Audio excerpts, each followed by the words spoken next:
आदरणीय दर्शकवृन्द नमस्कार। विकृति, विसङ्गति, कुशासन र भ्रष्टाचार विरुद्ध हामीले गर्दै आएको खबरदारी जारी छ। दर्शकवृन्द, क्रसर उद्योग सञ्चालनको सन्दर्भमा सरकार अझै ठोस निर्णयमा पुग्न सकेको छैन। क्रसर उद्योग सञ्चालन निर्देशिका जारी त भएको छ, तर त्यसको व्यवहारमा कार्यान्वयन हुन सकेको छैन। आरत क्षेत्र, पुल, सडक, वन लगायत संरक्षण गर्नुपर्ने क्षेत्रमा क्रसर उद्योग सञ्चालन गर्न नपाउने सामान्य मापदण्ड छ। तर कहाँ, कस्ता ठाउँमा र कसरी यी उद्योगहरू सञ्चालन गर्दा उपयुक्त हुन्छ भन्ने विषयमा वैज्ञानिक र स्पष्ट मापदण्ड तय गर्न भने सरकारले सकेको छैन, जसका कारण सीमित व्यक्तिले सार्वजनिक सम्पत्तिमा रजाई गरिरहेका छन्। यस्तै क्रसर उद्योग सञ्चालन गर्ने नाममा नुवाकोटमा अवैध रूपमा खोलाबाट गिटी बालुवा झिक्ने काम भइरहेको छ, तर यसको नियन्त्रण गर्ने विषयमा स्थानीय प्रशासन असक्षम देखिएको छ।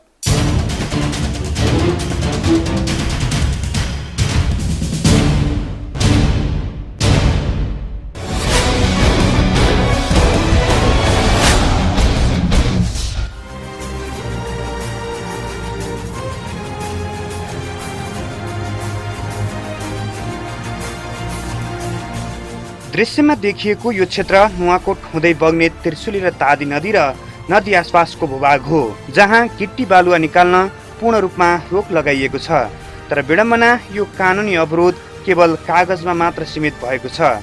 राजधानीबाट निकै छिटो दूरीमा रहेको यो क्षेत्रका बालुवा गिट्टी व्यवसायीलाई नियम कानुनको कुनै वास्ता छैन। बिना अवरोध यी क्रसर व्यवसायी मनलाग्दी व्यवसाय गर्दैछन्।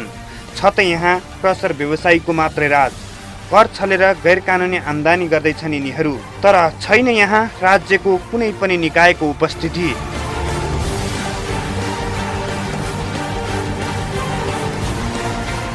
कानुन बनाउने ठेकेदार भनाउँदाहरू यही बाटो हुँदै थुप्रै पटक आवत जावत गरिसके, तर उनीहरूको आँखा पर्न सकेको छैन यो क्षेत्रमा।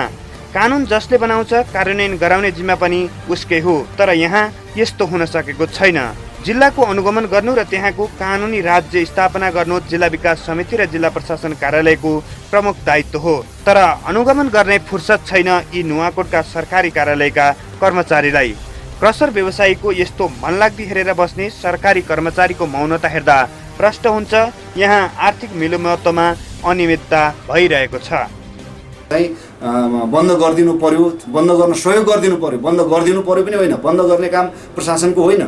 ठिक छ, सहयोग माग्दाखेरि प्रशासनले तत्काल गएर चाहिँ कारबाही गर्नलाई तयार छ र त्यो गर्ने प्रशासनको कर्तव्य हो। फेरि यो दृश्यलाई एकपटक निहाल्नुहोस् त।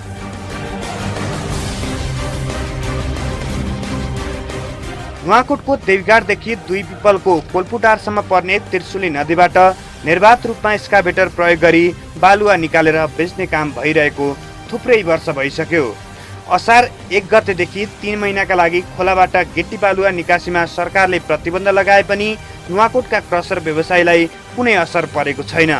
एक्सकाभेटर व्यवसायीले राजनीतिक पहुँचको आधारमा नदी नालाबाट ढुङ्गा गिट्टी तथा बालुवा उत्खनन गरेका छन्।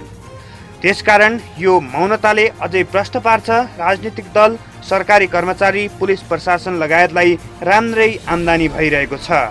सायद त्यसैले होला नुवाकोटका क्रसर व्यवसायी आफू कानुनभन्दा माथि भएको जस्तो भान दिन्छन्।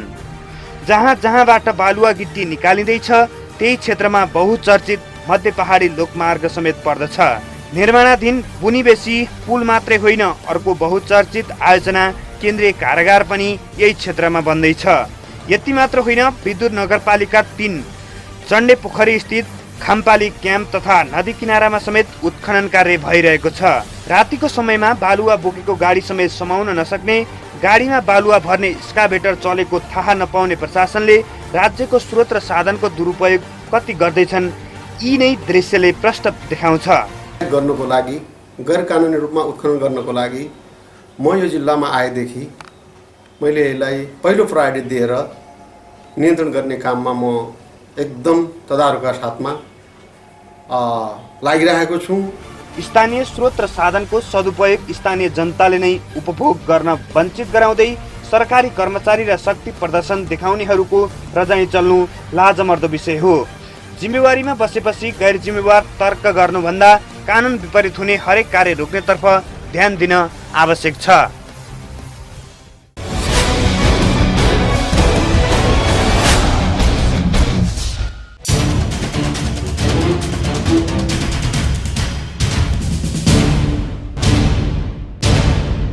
हो दर्शकवृन्द, अवैध रूपमा हुने बालुवा निकासी रोक्न भनी प्रहरी परिचालन पनि गरिन्छ, तर माटो भन्दै बालुवा छोड्ने गरिन्छ।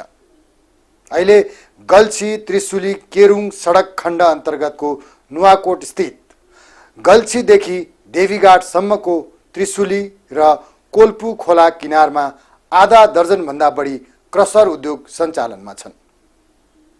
सञ्चालनमा रहेका क्रसर उद्योगका झन्डै 1.5 दर्जन स्काभेटर मेसिन बालुवा उत्खननका लागि प्रयोग भइरहेका छन्। दैनिक 300 ट्रिपभन्दा बढी गिटी ढुङ्गा तथा बालुवा काठमाडौँ निकासी हुँदै आएको छ। तर ढुङ्गा बालुवा तथा गिटी उत्खननमा लगाएको सरकारी प्रतिबन्धको बावजुद दिन दहाडै उत्खनन र निकासी भइरहँदा पनि सरकारी निकायको ध्यान भने जान सकेको छैन। जिल्ला विकास समिति नुवाकोटले विभिन्न दायरा तोकी गिटी बालुवा निकासीको लागि टेन्डर आह्वान गर्ने गर्छ, तर त्यो टेन्डरमा तोकिएको मापदण्ड अनुसार कहीँ कतै पनि काम भएको पाइँदैन। यिनै प्रसङ्गका साथ उपस्थित हुनेछौँ एकैछिनको विश्रामपछि।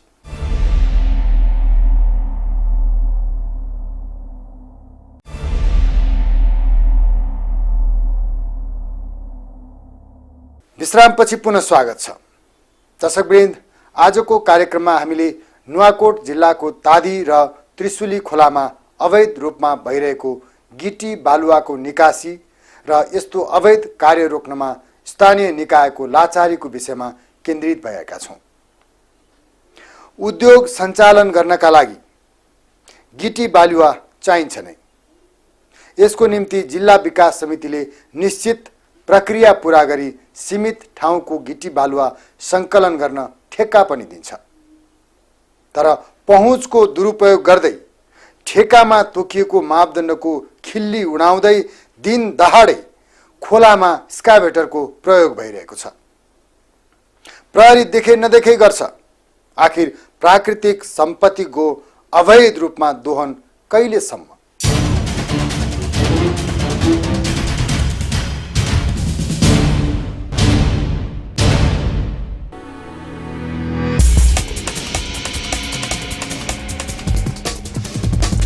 नियामक निकायको मौनता मौलाउँदै बालुवा तस्करी।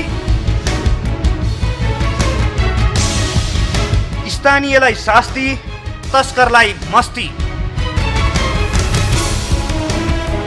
अवैध बालुवा उत्खननको विस्तृत खुलासा। सरकारी निर्णयलाई मान्ने हो भने चुरे क्षेत्रबाट 1 किलोमिटर रोडा ढुङ्गा गिटी बालुवा उत्खनन गर्न पाइँदैन। खोला किनारा तथा राजमार्गबाट 500 मिटर, पक्की पुलबाट 500 मिटर र हाई स्टेसन लाइनबाट 100 मिटर तथा अन्तर्राष्ट्रिय विमानस्थलबाट 1 किलोमिटर टाढा उद्योग सञ्चालन गर्न पाउने व्यवस्था नयाँ मापदण्डमा छ। शिक्षण संस्था, धार्मिक सांस्कृतिक, स्वास्थ्य संस्था, पुरातत्व महत्त्वको स्थान सुरक्षा निकाय, राष्ट्रिय वन, घना बस्तीबाट 500 मिटर भित्र उद्योग राख्न नपाउने, ताल तलैया पोखरी र जलसायको 2 मिटर क्षेत्रमा उत्खनन प्रतिबन्ध लगाइएको छ। इजाजत बिना नदीमा जुन स्काभेटर प्रयोग गरेका छन्, त्यो प्रयोग गरेका स्काभेटरहरूलाई प्रहरीले नियन्त्रणमा लिएर जीविसमा कारबाहीको लागि पठाएको छु।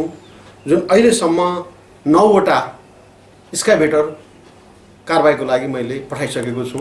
सो सम्बन्धमा कारबाही भयो भएन, के भएको छ, सम्बन्धित निकायमा तपाईँहरूले सोधपुछ गर्नुहोस्। यो मैले तपाईँहरूलाई भनिसकेँ, 2 महिनाभित्र 9वटा चाहिँ मैले कारबाही गरेको छु। मैले यसबाट नै थाहा हुन्छ। भनेपछि कारबाहीलाई जीविसमा पठाउँदा जीविसले कारबाही गरेन। त्यो मैले जानकारी मागेको छु। अहिलेसम्म पठाइएका कारबाहीको लागि जुन मेसिनहरू छन् त्यो सम्बन्धमा कारबाही भयो भएन, के कति कारबाही भयो सो सम्बन्धमा मैले जानकारी चाहिँ जिल्ला प्रशासन मार्फत मैले चाहिँ पत्राचार मैले गरेको छु।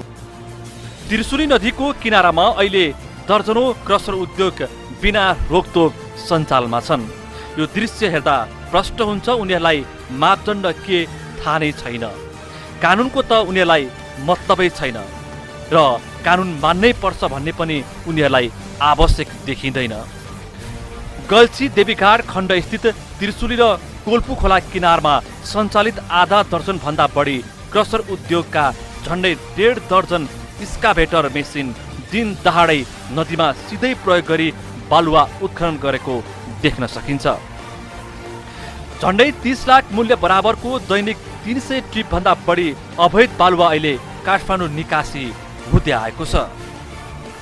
सरकारी निकायकै मिलोमतोमा त्रिशुली नदीमा उत्खनन हुने नदीजन्य पदार्थको तस्करीले नदी नाला जोखिममा पर्दै गएका छन्।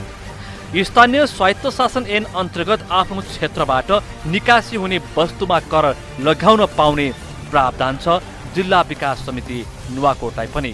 तर यहाँ एक ट्रिप बालुवाको 200 रुपियाँ राजस्व लिन थालेपछि तस्करहरू नदीमा खुल्ला रूपमा स्काभेटर प्रयोग गरी मनपरी बालुवा तस्करी गरिरहेका छन्। एक ट्रिपमा 200 रुपियाँ तिरेको भन्दै तस्करहरू त्रिशुली नदीमा खुल्ला स्काभेटर प्रयोग गरी बालुवा झिक्दै आएका छन्। त्रिशुली लगायतका नदीबाट नदीजन्य पदार्थ झिक्न धादिङ जिल्लाले प्रतिबन्ध लगाएपछि काठमाडौँ, रसुवा, भक्तपुर र ललितपुरदेखिका व्यापारी नुवाकोटमा त्रिशुली नदीमा स्काभेटर चलाएर बालुवा उठाउँदै तस्करी गरिरहेका छन्। जीविस नुवाकोटे सिमानामा बसेर बाहिरिने ट्रिपबाट 200 रुपियाँका दरले राजस्व तिरेपछि नदीजन्य पदार्थ निकाल्न स्काभेटरको प्रयोग गर्न पाउनुपर्ने ठेकेदारको जिकिर छ। महादेव फाँट, कल्चेडी, केउरेनी, कोल्पुटा लगायतका क्षेत्रमा नदीमा स्काभेटर प्रयोग गरेर नदीजन्य वस्तुमा तस्करी भइरहेको स्थानीय बताउँछन्।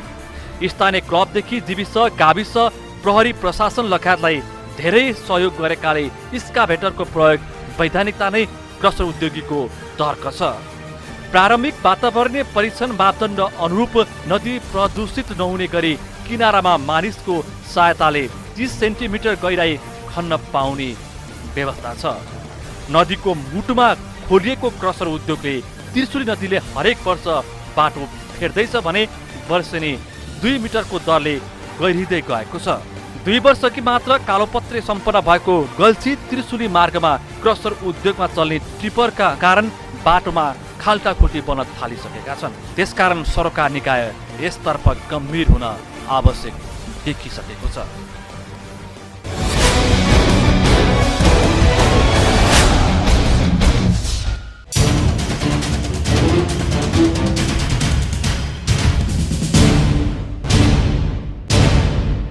हामीले देखाएका प्रत्येक दृश्यले नै प्रष्ट पार्छ तादी र त्रिशुली नदीमा गिटी बालुवाको तस्करी कसरी भइरहेको छ भनेर। तर यसरी दिन दहाडै भइरहेको अवैध धन्दाको किन मुखदर्शक छ नियामक निकाय। तादी खोला त्रिशुली खोलाको तुलनामा सानो छ। तादी खोलाको पानीको भरमा धेरै जमिनमा सिँचाइ पनि हुन्छ। तर अवैध रूपमा बालुवा निकासी हुँदा कति नहरमा पानी नै नजाने भइरहेको छ। प्राय धेरै क्रसर उद्योग पहुँचवालाको छ। स्थानीय बोल्न सक्दैनन्। स्थानीय प्रशासन मौन बसिदिन्छ। भर पर्ने कसको? हाम्रा प्राकृतिक सम्पत्तिको अवैध दोहन भइरहँदा यसलाई रोक्न कसैको ध्यान नजानु कतै नियमनको जिम्मा पाएकाहरूको अदृश्य कमाई गर्ने माध्यम नै बनेको त होइन तादी र त्रिशुली खोलाको गिटी र बालुवा।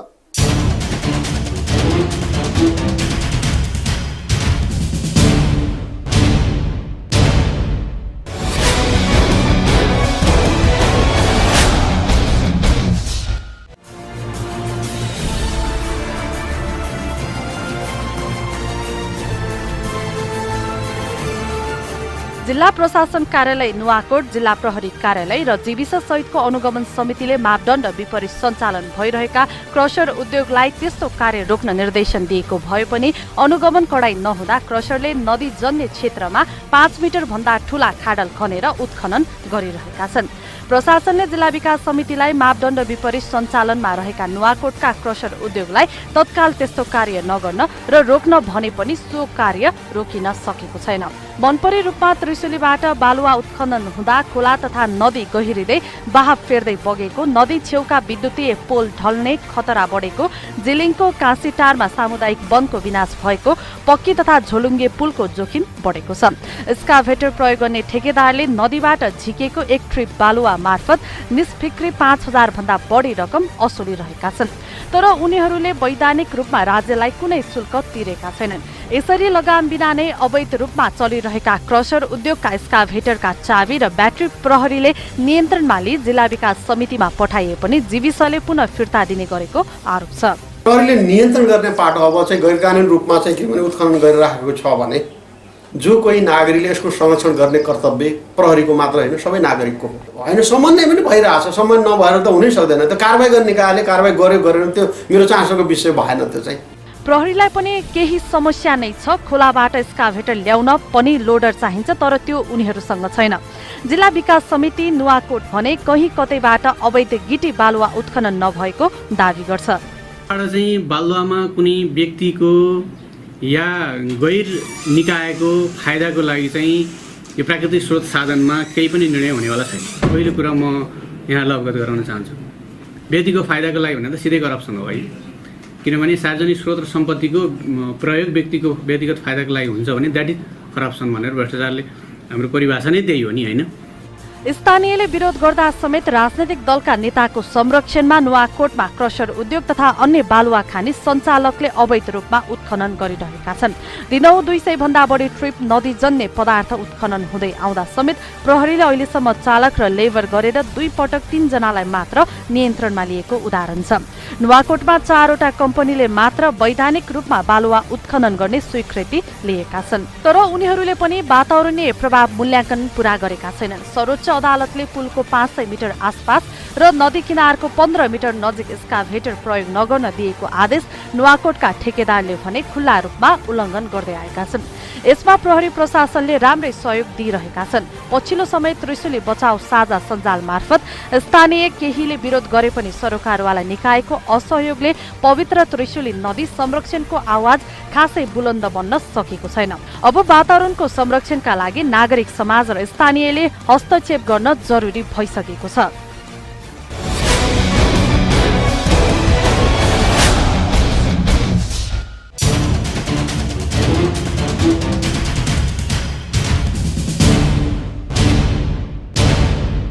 अवैध काम भइरहँदा पनि जिल्ला विकास समिति नुवाकोटले नदेख्नु, ऊ पनि यस अवैध धन्दाको साक्षी बसिरहेको छ भन्दा अत्युक्ति नहोला।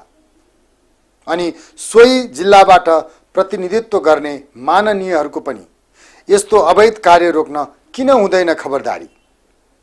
कि तपाईका राजनीति पनि यी र यस्तै धन्दाको छत्रछायामा त छैन? कतै करोडौंको पक्की पुलको छेउमा नै एक्सकाभेटरको प्रयोग गर्दै डोजर लगाउने काम भइरहेको छ। कतै करोडौंका सिँचाइका नहरहरू सुक्ने अवस्था हुँदा पनि एक्सकाभेटर लगाउन छोडिएको छैन। यदि यो अवस्था नुवाकोटमा नरोकिने हो भने प्राकृतिक विपत्तिको त कुरै छोडौं, सरकारले लगानी गरी बनाएको धेरै संरचना समेत धरापमा पर्नेछ। यो अवैध धन्दा रोक्न नियामक निकाय असक्षम रहनुमा करोडौंको ठेक्का देखाएर मिलो मतोमा अरबौंको धन्दा चलाउनेहरूको साँठगाँठ नै मुख्य कारण हो। त्यसैले नियामक निकायको यो लापरवाहीको विरुद्ध हाम्रो निरन्तर निगरानी र खबरदारी रहिरहनेछ। अवैध रूपमा त्रिशुली र तादी खोलामा भइरहेको गिटी बालुवा उत्खनन रोक्नका निम्ति सम्बन्धित निकायलाई ध्यानाकर्षण गराउँदै आजको प्रसङ्ग यही बिट मार्छौं। मिसन न्युजमा विषय उठान गरिसकेपछि त्यसको निराकरण नभएसम्म हामी निरन्तर निगरानी गरिरहनेछौँ। सीमित व्यक्तिले सिङ्गो राष्ट्रलाई नै विकृत बनाउन सक्नेतर्फ तपाईँ हामी बेलैमा सचेत हुनु जरुरी छ। यस्ता विकृति रोक्न तपाईँको पनि सक्रिय सहभागिता आवश्यक छ। तपाईँको सूचना हाम्रो कार्यक्रमको स्रोत बन्न सक्छ। त्यसैले विकृति, विसङ्गति र भ्रष्टाचार सम्बन्धी तपाईँसँग पनि कुनै सूचना छन् भने हाम्रो टेलिफोन नम्बर 0150108006 वा मोबाइल नम्बर 9801160353 मा वा news.national@mountaintv.com.np मा इमेल गर्न सक्नुहुनेछ। हवस् त, नुवाकोट संवाददाता नवराज सुवेदीको सहयोगमा तयार मिसन न्यूज आजलाई यति नै। भोलि नयाँ विषयका साथ उपस्थित हुनेछौँ। नमस्कार।